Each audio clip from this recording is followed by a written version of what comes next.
chinte ni na chan vo khalelin thang that lo itum chimo hey shala ako tu se tuar na khan thi sen qua la lungai sak me la dar zam lo ve lunga na nei lo ve kal sanin na asin mangai na vang na tuar chu I hai der do nem ni wal phau na lam chuang pi so van pasal cha de kong ani wa turani ring lo la ma ni ral na punani soy moi na ang thom re in long tu me la bo to ang che do me sing for pa kung so an ni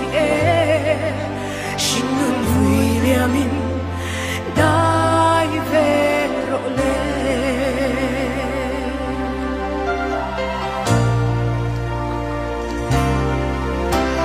Che dong o Calvary thi na cross ang wal pho ba karao shuai na nun changa ken be a ong tong te chu ko vel na ka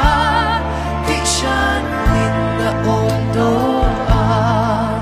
ti sa dana nung lovin lalda Puerto at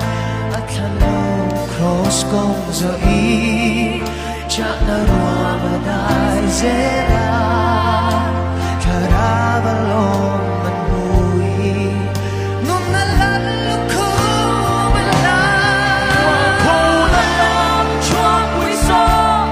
Fan pasal chani kong mani Konturan ni rin lola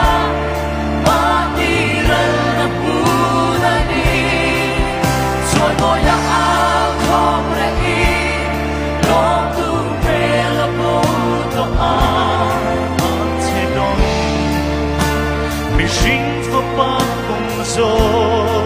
ani sing nun vui liamin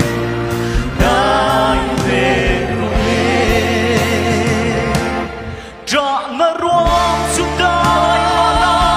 li suai tu na ka she na ka so tu se ni yang sin lam mi pan se la so na re mai say lo la la tu la atam siya isna rong mo tu ra chandam yang ni Christian chanai te sam lovino an che dong mi sing for pa kung so ni sing nun vui liamin dai vero le